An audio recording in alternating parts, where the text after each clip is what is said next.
কল্পনা করুন, আপনি এমন এক সময়ের দিকে এগিয়ে যাচ্ছেন যেখানে পৃথিবীর সমস্ত নদী শুকিয়ে যাচ্ছে, আকাশ থেকে বৃষ্টি নামা বন্ধ হয়ে গেছে এবং মানুষ এক ফোঁটা পানির জন্য হাহাকার করছে।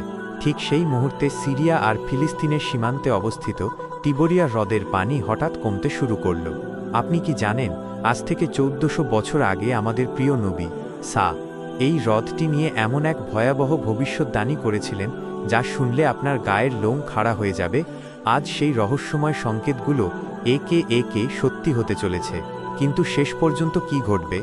কেন এই হ্রদটি দাজ্জালের বের হওয়ার চাবিকাঠি? ইসলামিক ইতিহাসের পাতায় দাজ্জালের ফিতনাকে সবচেয়ে বড় পরীক্ষা বলা হয়েছে। সাহাবী তামিম আদ-দারি রা এর সেই বিখ্যাত দীর্ঘ হাদিসটির কথা মনে আছে? তিনি যখন এক নির্জন দ্বীপে এক অদ্ভুত প্রাণীর দেখা পেয়েছিলেন এবং পরে এক শেকলে বন্দী বিশালকায় মানুষের মুখোমুখি হয়েছিলেন, সেই বন্দী ব্যক্তিটি তামিম আদ-দারিকে প্রথম প্রশ্নটি কি করেছিল জানেন? সে কোনো স্বর্ণ বা ক্ষমতার কথা জিজ্ঞেস করেনি। সে জিজ্ঞেস করেছিল, তিবরিয়া হ্রদের পানি কি এখনও আছে? যখন বলা হলো হ্যাঁ আছে, তখন সেই বন্দী অট্টহাসি দিয়ে বলেছিল, শীঘ্রই এর পানি শুকিয়ে যাবে।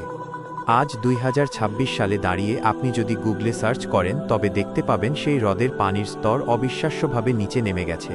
এটা কি নিছক জলবায়ু পরিবর্তন, নাকি সেই ভয়ঙ্কর সময়ের শুরু? তিবরিয়া হ্রদ বা সি অফ গ্যালিলি শুধু একটি জলাশয় নয়, এটি ইতিহাসের এক টাইম মেশিন।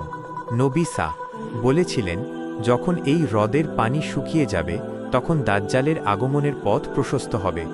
বর্তমান বিশ্বের ভূ রাজনীতি আর পানির স্তর হ্রাসের মধ্যে কি কোনো গোপন যোগসূত্র আছে? চিন্তা করে দেখুন, ইয়াজুজ মাজুজ যখন পৃথিবীতে ছড়িয়ে পড়বে, তাদের প্রথম দলটি এই তিবরিয়া হ্রদ দিয়ে পার হবে এবং এর সবটুকু পানি পান করে শেষ করে ফেলবে। যখন পেছনের দলটি সেখানে পৌঁছাবে, তারা বলবে, এখানে কি কোনোদিন পানি ছিল? এই ভয়াবহ দৃশ্যটি কি আমরা খুব কাছে থেকে দেখতে চলেছি? ইতিহাসের প্রতিটি বাঁক আমাদের এই বার্তার দিকেই নিয়ে যাচ্ছে যে আমরা এক শেষ সময়ের সন্ধিক্ষণে দাঁড়িয়ে আছি।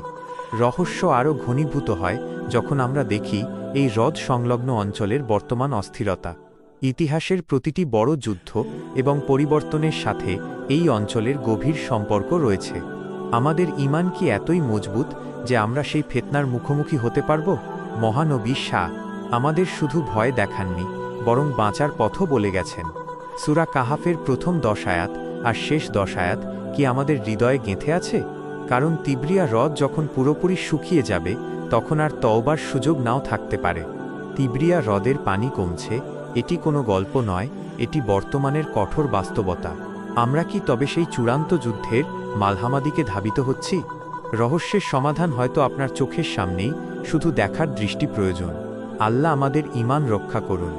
আপনি কি জানতে চান তামিম আদ-দারি রা সেই দ্বীপে আর কি অদ্ভুত জিনিস দেখেছিলেন?